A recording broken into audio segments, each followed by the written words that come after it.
Margaret Hayes stood on the porch of her weathered ranch house, shielding her eyes against the brutal August sun, watching the horizon shimmer with heat. The air tasted like dust and dry grass, the kind of air that made breathing feel like swallowing sand. She had been alone for so long that the silence had become a third skin, something she wore without noticing anymore. But today, the silence broke. A distant rumble rolled across the desert floor, low and rhythmic, like distant thunder that refused to fade. Margaret's hand dropped from her forehead, her fingers instinctively brushing the hem of her worn cotton dress. She squinted, her heart beginning to quicken in a way it hadn't in years.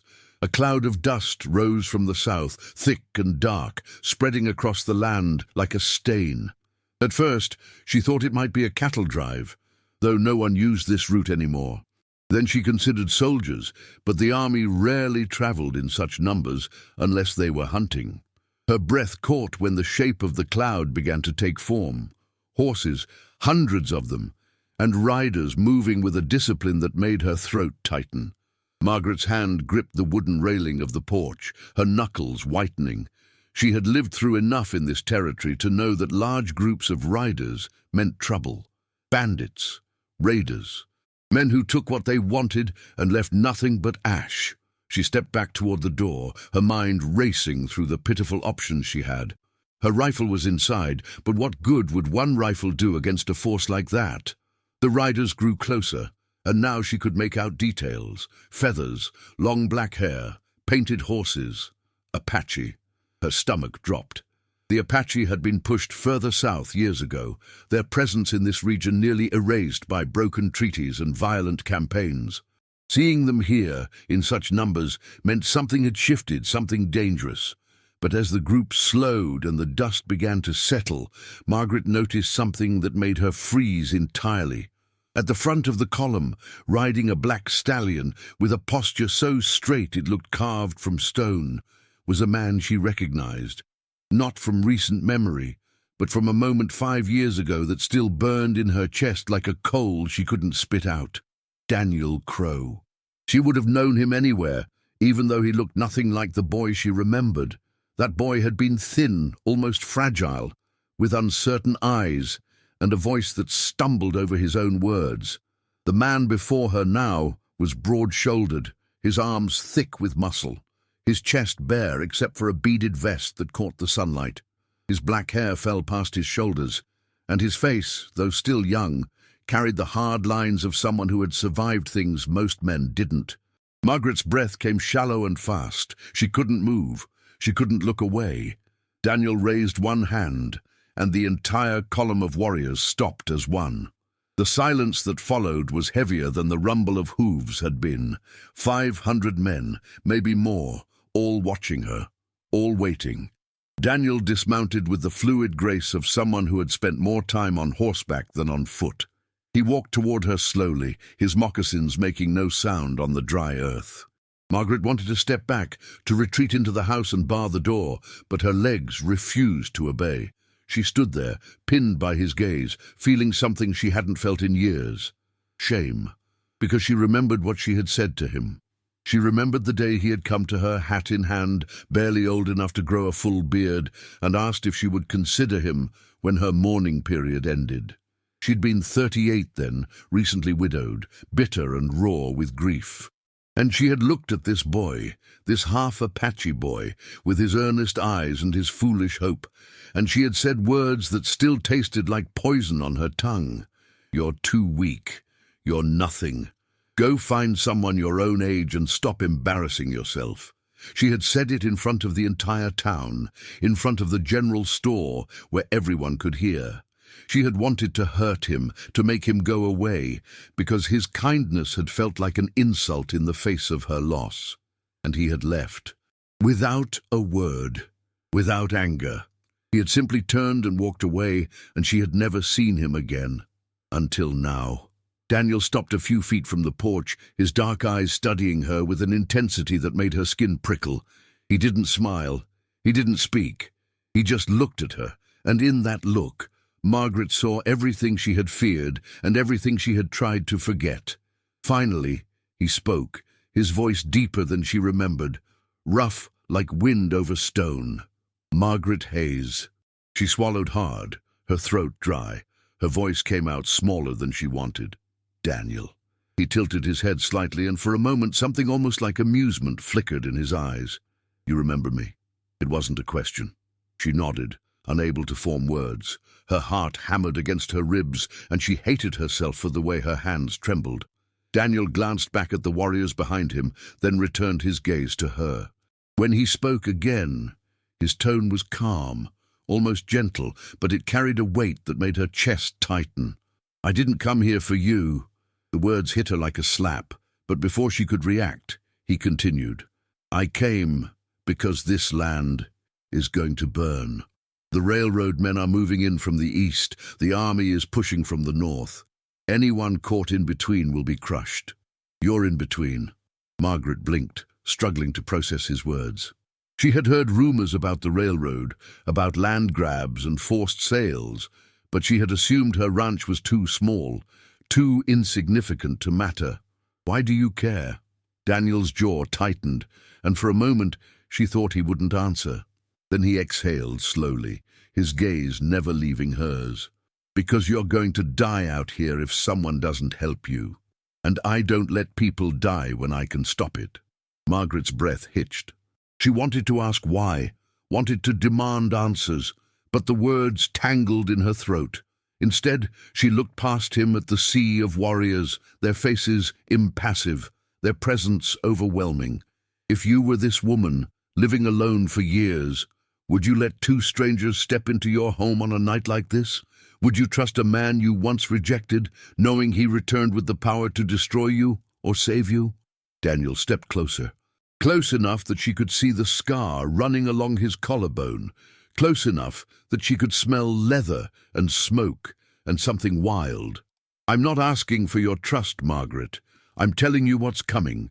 You can accept my help, or you can wait for the men who won't offer you a choice. Margaret's mind raced. Every instinct screamed at her to refuse, to cling to her pride, to send him away just like she had 5 years ago. But she wasn't the same woman she had been then. She was older, lonelier, more desperate, and the look in Daniel's eyes wasn't the look of a boy seeking approval. It was the look of a man who had already decided what needed to be done. She took a shaky breath and nodded. All right. Daniel's expression didn't change, but something in his posture softened just slightly. He turned and gestured to the warriors, and a ripple of movement spread through the group. Some dismounted. Others began setting up a perimeter around the ranch. Within minutes, the empty land around her house transformed into a temporary camp, organized and efficient. Daniel looked back at her one last time before walking toward his men. We'll talk more tonight. And then he was gone, leaving Margaret standing alone on the porch, her heart still racing, her mind spinning with questions she didn't know how to ask. She watched the warriors move with practiced ease, their presence both terrifying and strangely comforting. For the first time in 7 years, her ranch didn't feel empty. For the first time in longer than she could remember, she didn't feel completely alone. But as the sun began to sink toward the horizon, painting the sky in shades of red and gold, Margaret couldn't shake the feeling that everything was about to change, that the life she had barely been holding on to was about to be torn apart and rebuilt into something she couldn't yet imagine. And she wasn't sure if that terrified her or gave her hope.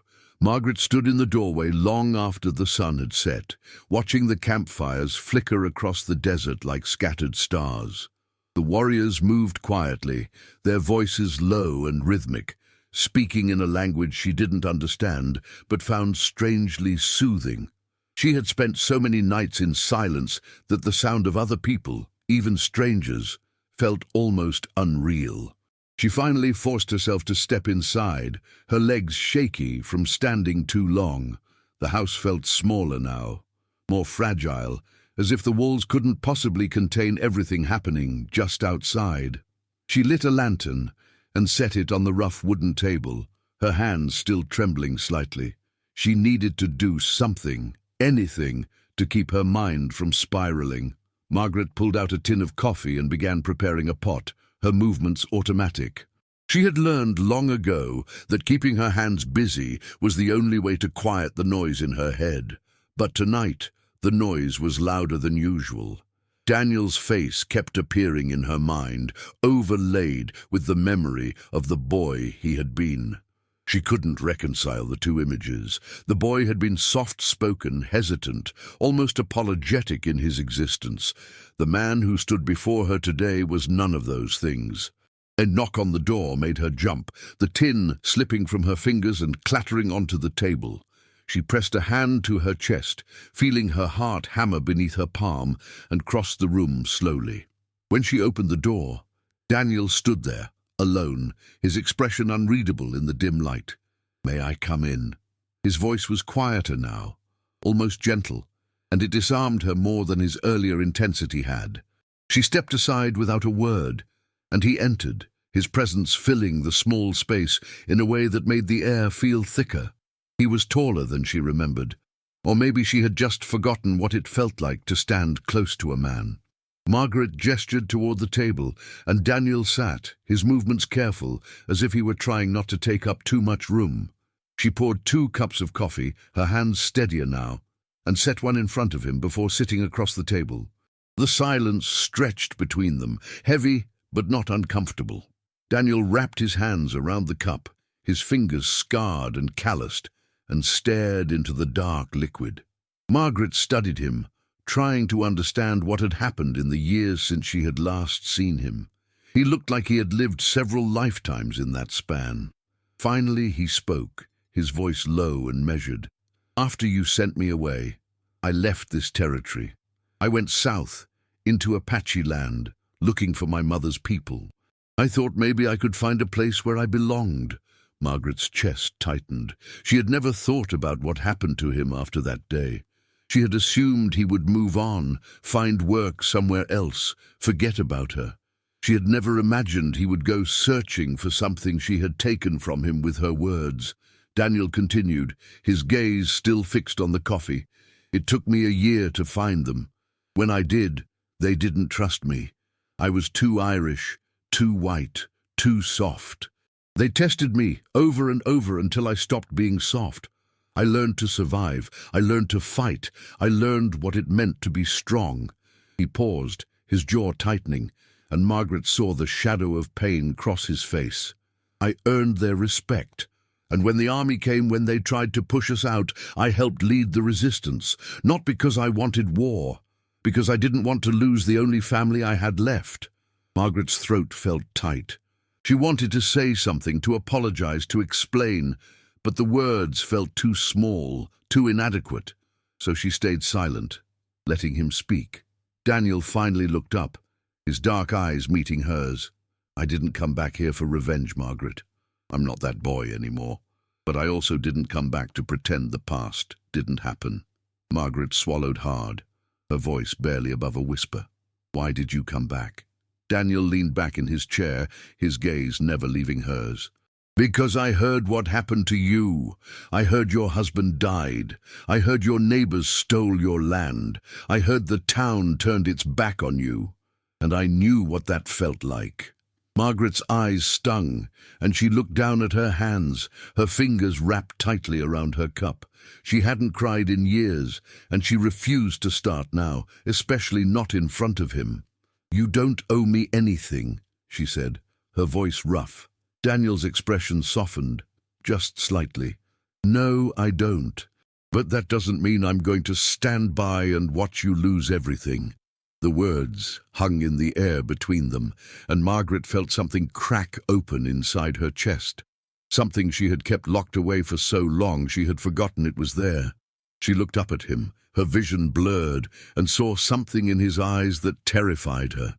Not anger, not resentment, compassion. She didn't deserve it. She knew she didn't. But the weight of it settled over her like a blanket, warm and unbearable.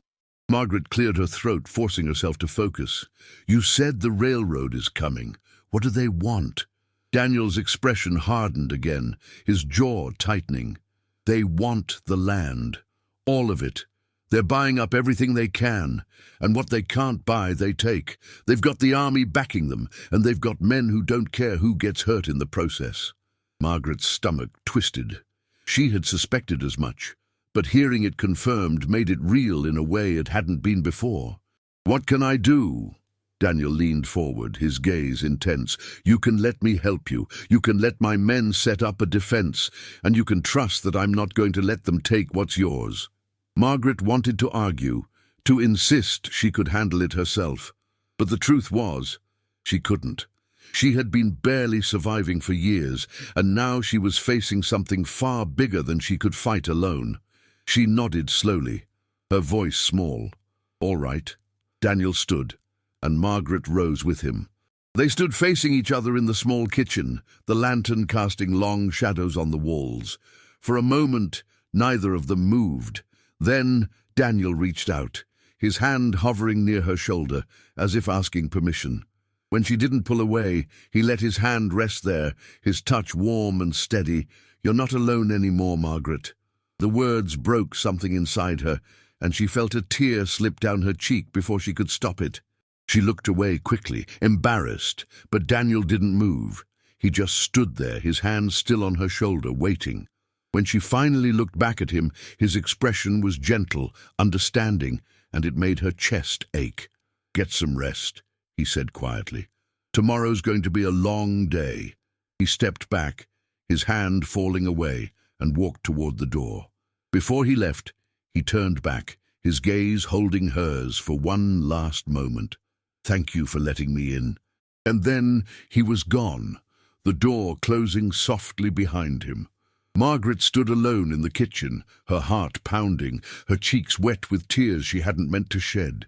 She pressed a hand to her chest, feeling the ache there, the strange mix of fear and hope, and something else she couldn't name. For the first time in 7 years, she didn't feel like she was waiting to die. She felt like she might actually have a reason to live, and that terrified her more than anything. Margaret woke before dawn, her body stiff from a restless night. She had barely slept, her mind replaying the conversation with Daniel over and over until the words lost their meaning and became just noise. She dressed quickly, pulling on her oldest work dress and tying her hair back with a frayed ribbon. The house was cold, the fire long dead, and she didn't bother rekindling it. She needed air. When she stepped outside, the camp was already awake. Warriors moved through the early morning light, tending to horses, preparing food, speaking in low voices. The efficiency of it all was mesmerizing. Margaret had forgotten what it looked like when people worked together, when everyone knew their role and moved with purpose. She spotted Daniel near the barn, speaking with 2 older warriors. He saw her immediately and excused himself, crossing the yard with long, easy strides. He wore a loose linen shirt today, sleeves rolled to his elbows, and his hair was tied back. He looked more approachable than he had the night before, but no less imposing. "Morning," he said, his voice still rough from sleep. "Morning." They stood in awkward silence for a moment, and Margaret felt the weight of everything unsaid pressing down on her. She wanted to ask him 100 questions, but she didn't know where to start. Daniel solved the problem for her. "I need to show you something." He gestured toward the eastern edge of her property, and Margaret followed, her boots crunching on the dry ground. They walked in silence, the morning sun just beginning to warm the air. When they reached a small rise, Daniel stopped and pointed. "There." Margaret squinted, following his gaze. In the distance, barely visible through the haze, she could see movement. Wagons, men, machinery. Her stomach dropped. How close are they? 2 days, maybe 3. They're moving slow, but they're coming. Margaret's hands clenched into fists. She had known this was coming, but seeing it made it real in a way that hearing about it hadn't. "What do we do?" Daniel turned to face her, his expression serious. "We fortify. We make it clear that this land isn't undefended, and we hope they decide it's not worth the fight." Margaret's throat tightened. "And if they don't, then we fight." The words were simple, but the weight of them settled over her like a stone. Margaret had never been a fighter. She had survived through endurance, through sheer stubbornness, but she had never stood her ground against anything. She had always bent, always retreated, always let the world take from her. But looking at Daniel, at the calm determination in his eyes, she felt something shift inside her. Maybe it was time to stop bending. "I don't know how to fight," she said quietly. Daniel's expression softened. "You don't have to. That's what we're here for." Margaret shook her head. "No, I need to know. I need to be able to defend myself." Daniel studied her for a long moment, and she could see the wheels turning in his mind. Then he nodded. "All right, I'll teach you." They spent the morning in the yard behind the house, away from the main camp. Daniel started with the basics, showing her how to hold a rifle properly, how to aim, how to breathe. Margaret's hands shook at first, her fingers clumsy and uncertain, but Daniel was patient. He stood behind her, his hands guiding hers, his voice calm and steady. "Breathe in, hold, squeeze, don't pull." The rifle kicked against her shoulder, and the shot went wide, missing the target entirely. Margaret cursed under her breath, frustration bubbling up. "Again," Daniel said, his tone unchanged. They repeated the process over and over until Margaret's arms ached and sweat dripped down her back. But slowly, gradually, her shots began to improve. She started hitting the target, first the edges, then closer to the center. By midday, she was hitting it more often than not. Daniel stepped back, a faint smile tugging at the corner of his mouth. "You're a fast learner." Margaret lowered the rifle, her chest heaving. She felt exhausted, but also something else, alive. For the first time in years, she felt like she was doing something that mattered. "Thank you," she said, her voice breathless. Daniel's smile faded, and his expression turned serious again. "Don't thank me yet. This is just the beginning." They walked back toward the house, and Margaret found herself acutely aware of Daniel's presence beside her. He moved with a quiet confidence that she found both intimidating and strangely comforting. She wanted to ask him about the years he had spent away, about the things he had seen and done, but the words stuck in her throat. Instead, she asked a simpler question. "Do you regret coming back?" Daniel stopped walking, his gaze turning distant. For a long moment, he didn't answer, and Margaret thought maybe she had overstepped. But then he spoke, his voice quiet. "No, I don't regret it." Margaret waited, sensing there was more. Daniel looked at her, his dark eyes searching hers. "I spent 5 years trying to prove I wasn't weak, trying to become someone you couldn't dismiss. But somewhere along the way, I realized I wasn't doing it for you anymore. I was doing it for me." Margaret's chest tightened. "Then why come back at all?" Daniel's jaw tightened, and he looked away. "Because no matter how far I went, no matter how strong I became, I couldn't forget the way you looked at me that day. And I needed to see you again, to prove to myself that it didn't matter anymore." Margaret felt tears prick at her eyes, but she blinked them back. "And does it?" Daniel turned back to her, his gaze steady. "I don't know yet." The honesty in his words was almost unbearable. Margaret wanted to apologize, to take back everything she had said 5 years ago, but she knew it wouldn't change anything. The damage was done. All she could do now was try to be better. "I'm sorry," she said, her voice breaking. "I was cruel, and I've regretted it every day since." Daniel's expression softened, and for a moment she saw a flicker of the boy he had been. "I know." They stood in silence, the weight of the past hanging between them. But it didn't feel crushing anymore. It felt like something they could carry together. That night, Margaret prepared dinner for Daniel and a few of the senior warriors. It was simple fare, beans and cornbread, but they ate with appreciation. Margaret sat at the end of the table, watching the men talk in a mix of English and Apache, their voices blending into a low, comforting hum. Daniel sat across from her, and every so often their eyes would meet. Each time, Margaret felt a jolt of something she couldn't name. It wasn't the same admiration she had felt for her husband. It was something raw, more uncertain, like standing on the edge of a cliff and not knowing if she would fall or fly. After the meal, the warriors returned to the camp, leaving Margaret and Daniel alone again. They sat on the porch, the night air cool and fragrant with sage. The stars above were so thick they looked like spilled salt.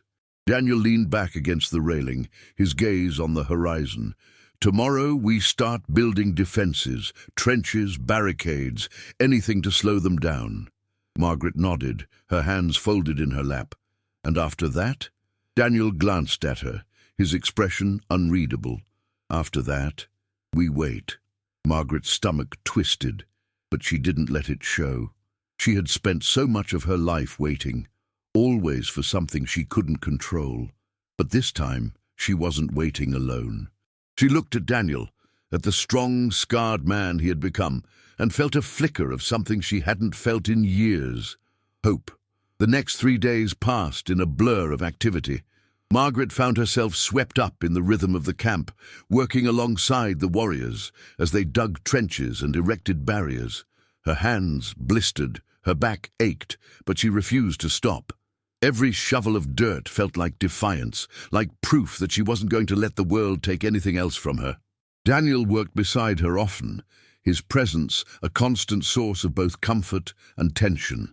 He didn't treat her like she was fragile, didn't try to take over or do the work for her. He simply worked, and she worked, and in the silence between them, something began to grow. On the third evening, as the sun dipped low and painted the sky in shades of orange and pink, Margaret stood at the edge of the newly dug trench, surveying their work. It wasn't much, but it was something. It was a line in the sand.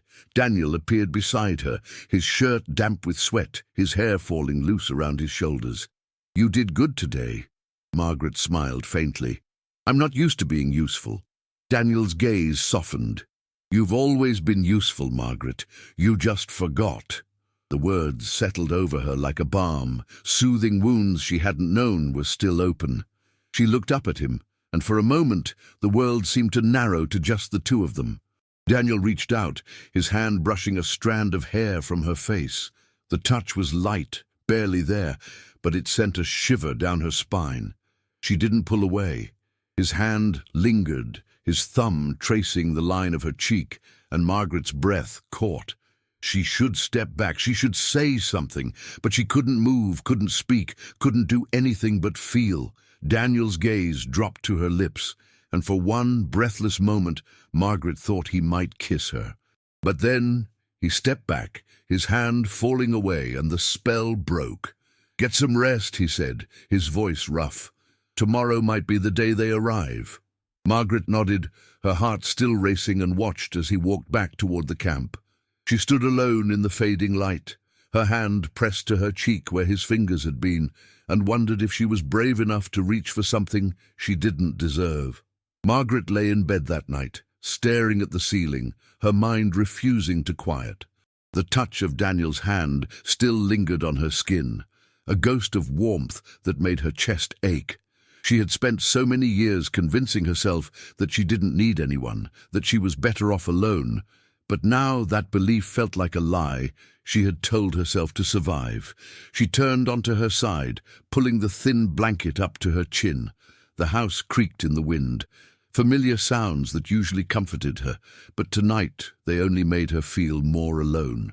She thought about Daniel sleeping somewhere out there among his men, wondered if he was thinking about her too, or if she was just another problem he had decided to solve. The thought stung more than it should have. Margaret closed her eyes and forced herself to breathe slowly, counting each exhale until sleep finally took her. She woke to the sound of voices, low and urgent. Sunlight streamed through the window, too bright, too late. She had overslept. Margaret scrambled out of bed, pulling on her dress and boots as quickly as her stiff fingers would allow. When she stepped outside, the camp was in motion, warriors gathering weapons, checking horses, their faces tense. Daniel stood near the barn, speaking with a scout who had just ridden in. When he saw Margaret, he excused himself and crossed the yard to meet her. "They're here," he said without preamble. "About a mile out. 50 men, maybe more. Armed." Margaret's stomach dropped, but she forced herself to stay calm. "What do we do?" Daniel's jaw tightened. "We meet them. Show them we're not going to roll over. Margaret nodded, her hands clenching into fists. She had known this moment was coming, but now that it was here, the reality of it felt overwhelming. Daniel placed a hand on her shoulder, his grip firm and steady. "Stay close to me. Don't do anything unless I tell you to." Margaret wanted to argue, wanted to insist she could handle herself, but she knew this wasn't the time. She nodded again, and Daniel's hand dropped away. Within minutes, the warriors were mounted and moving, a disciplined column that spread out into a defensive line along the eastern edge of Margaret's property. Margaret rode beside Daniel, her rifle across her lap, her heart pounding so hard she could feel it in her throat. As they crested a low hill, she saw them. A long line of men on horseback, flanked by wagons carrying surveyors' equipment. At the front rode a man in a fine suit, his posture arrogant, his expression bored. Behind him, armed men sat with rifles resting on their thighs, their faces hard and expressionless. The two groups stopped, facing each other across a stretch of empty ground. The silence was thick, broken only by the restless shifting of horses. The man in the suit urged his horse forward a few paces, his gaze sweeping over the Apache warriors with barely concealed contempt. When his eyes landed on Daniel, his lip curled. "You're trespassing," he called out, his voice carrying across the distance. "This land has been claimed by the Central Pacific Railroad. You have no authority here." Daniel didn't move, didn't react. His voice, when he spoke, was calm and cold. "This land belongs to Margaret Hayes. It's been in her family for 20 years. You have no claim." The man laughed, a sharp, humorless sound. "We have papers, legal documents. This land was sold to us by the territorial government." Daniel's expression didn't change. "Then your papers are lies. This woman never sold her land." The man's smile faded, replaced by a look of annoyance. "It doesn't matter what you think. The law is on our side. And if you don't move, we'll make you move." Daniel leaned forward slightly, his gaze never leaving the man's face. "You're welcome to try." The threat hung in the air, and Margaret saw several of the armed men shift uncomfortably. The man in the suit's face reddened, but before he could respond, one of his men leaned over and whispered something in his ear. The man's expression darkened, and he glanced back at the line of Apache warriors, clearly recalculating. Finally, he straightened in his saddle and forced a smile that didn't reach his eyes. "We'll give you until tomorrow to reconsider. After that, we're coming through, and anyone in our way will be dealt with accordingly." He turned his horse sharply and gestured for his men to follow. The column retreated slowly, deliberately, making it clear they weren't afraid, just choosing to delay. When they were out of sight, Daniel turned to Margaret, his expression grim. "They'll be back. And next time they won't talk first." Margaret's hands trembled as she gripped the reins, but she forced her voice to stay steady. "What do we do?" Daniel looked out at the horizon, his jaw tight. "We prepare for war." The rest of the day was spent reinforcing their defenses. The warriors worked with quiet intensity, sharpening weapons, checking ammunition, positioning themselves strategically. Margaret helped where she could, carrying water, preparing food, trying to be useful even as fear gnawed at her insides. As the sun began to set, Daniel found her sitting on the porch steps, her rifle beside her, staring out at the empty land. He sat down next to her, close enough that their shoulders almost touched. "How are you holding up?" Margaret let out a shaky breath. "I don't know. I keep thinking about what's going to happen tomorrow, about all these people who are here because of me." Daniel shook his head. "They're not here because of you. They're here because what's happening to you is happening everywhere. The railroad, the government, they're taking from everyone. We're just finally saying no." Margaret looked at him, her eyes searching his face. "But you came here for me." Daniel held her gaze, his expression softening. "Yes, I did." The admission hung between them, raw and honest. Margaret's breath caught, and she felt tears prick at her eyes. "I don't understand why, after what I did to you." Daniel was quiet for a long moment, his gaze distant. "When I left here, I hated you. I won't lie about that. But somewhere along the way, that hate turned into something else. I started to understand why you said what you said. You were hurting, and I was an easy target." Margaret's throat tightened. "That doesn't make it right." "No, it doesn't, but it makes it human." Margaret looked down at her hands, her vision blurred. "I don't deserve your forgiveness." Daniel reached out, his hand covering hers. His skin was warm, rough with calluses, and the touch sent a jolt through her. "Maybe not, but I'm giving it to you anyway." Margaret looked up at him, and the expression on his face made her chest ache. It wasn't pity. It wasn't even kindness. It was something deeper, something that felt like understanding. She turned her hand over, her fingers intertwining with his, and for a moment they just sat there, holding on to each other as the sun dipped below the horizon and the world turned dark. That night, sleep eluded Margaret entirely. She lay in bed, listening to the sounds of the camp outside, the low voices, the occasional laugh, the crackle of fires. She thought about Daniel, about the way his hand had felt in hers, about the way he looked at her like she was worth saving. It terrified her, because she knew that tomorrow everything could change. Tomorrow men with guns would come, and no matter how strong Daniel and his warriors were, people could die. Daniel could die. And the thought of that, of losing him before she had even really found him, was unbearable. Margaret sat up, her heart pounding, and made a decision. She pulled on her shawl and slipped outside, moving quietly through the camp. She found Daniel standing near the edge of the property, his back to her, staring out into the darkness. He must have heard her approach because he turned before she reached him. "Can't sleep." Margaret shook her head. "No."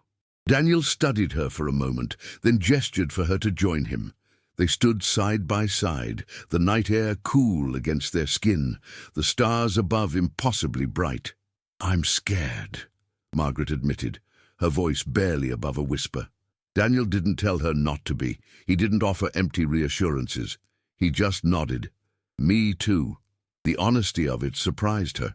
She looked at him, at the strong, capable man who led 500 warriors, and realized he was just as human as she was.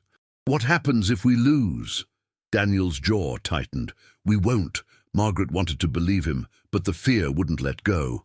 "And if we do?" Daniel turned to face her fully, his gaze intense. "Then we go down fighting, and we take as many of them with us as we can." The words should have frightened her, but instead they filled her with a strange sense of resolve. She had spent so much of her life bending, retreating, letting the world take from her. But tomorrow she would stand her ground. Tomorrow she would fight. Daniel reached out, his hand cupping her cheek, and Margaret's breath hitched. His thumb brushed across her skin, slow and deliberate, and she felt her pulse quicken. "I'm glad you're here," he said softly. "I'm glad I came back." Margaret's eyes stung with unshed tears. "So am I." They stood there, inches apart, the tension between them almost unbearable. Margaret could feel the heat of his body, could hear the steady rhythm of his breathing, and she wanted nothing more than to close the distance, to feel his arms around her, to let herself be held. But before she could move, Daniel stepped back, his hand falling away. "Get some rest, Margaret. Tomorrow's going to be hard."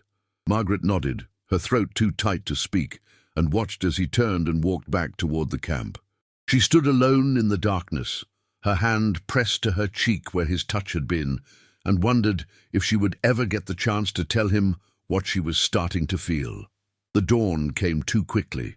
Margaret woke to the sound of horses and voices, the camp already stirring. She dressed quickly, her hands shaking as she tied her hair back. Today was the day.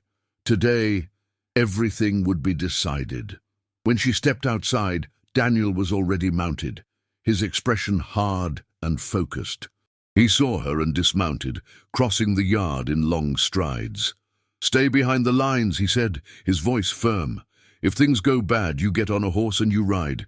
You don't look back." Margaret shook her head. "I'm not running." Daniel's jaw tightened. "Margaret, no. I've run from everything my whole life, not this time." Daniel stared at her, and she could see the conflict in his eyes. Finally, he exhaled sharply and nodded. "Then stay close to me." Margaret nodded, and Daniel handed her a rifle. Their fingers brushed as she took it, and for a moment their eyes met. She saw fear there and determination and something else that made her chest ache. "Be careful," she said quietly. Daniel's expression softened just slightly. "You too." And then he was gone, mounting his horse and riding to the front of the line. Margaret followed on her own horse, her heart pounding so hard she could barely hear anything else. They didn't have to wait long.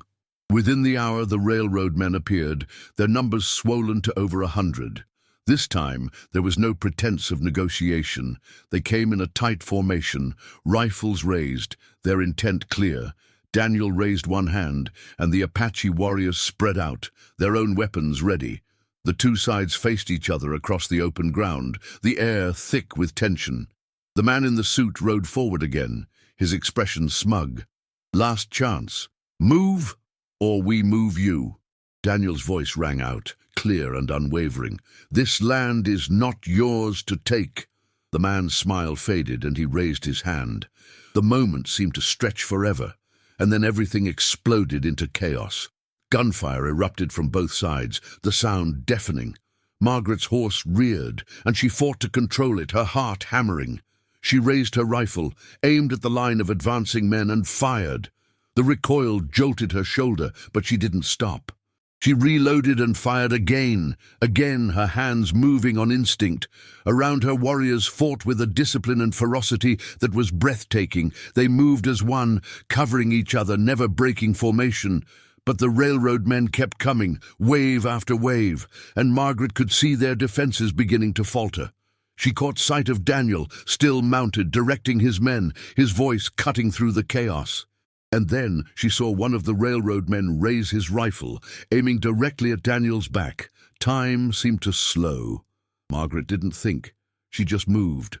She spurred her horse forward, screaming Daniel's name. He turned, his eyes widening, and she saw the moment he understood. But before he could react, Margaret threw herself from her horse, slamming into him and knocking him sideways. The bullet meant for him whizzed past, missing them both by inches. They hit the ground hard, the impact knocking the wind from Margaret's lungs. Daniel was on his feet instantly, pulling her up, his hands gripping her arms. "What were you thinking?"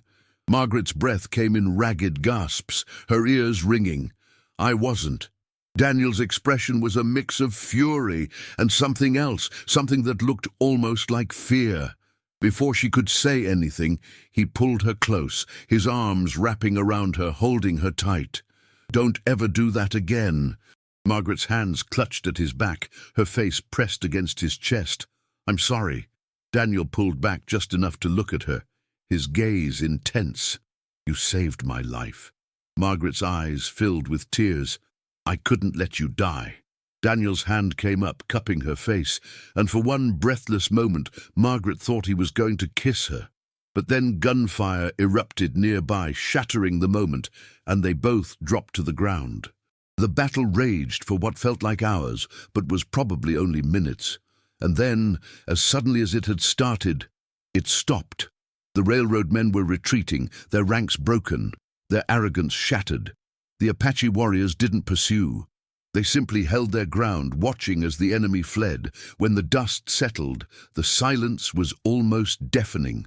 Margaret stood on shaky legs, looking around at the aftermath. There were wounded on both sides, but they had held. They had won. Daniel appeared beside her, his hand finding hers. "You did it." Margaret looked up at him, tears streaming down her face. "We did it." Daniel's expression softened, and he pulled her close again, his forehead resting against hers. "Yes, we did." And in that moment, surrounded by the evidence of what they had survived, Margaret felt something she hadn't felt in years. She felt free. The days following the battle passed in a strange, surreal haze. The railroad men didn't return.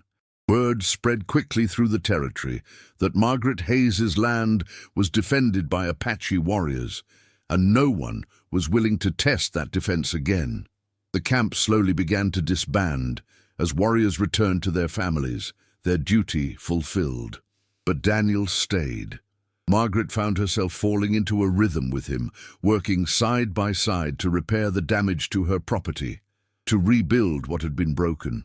They spoke little during the days, but their silences were comfortable, companionable.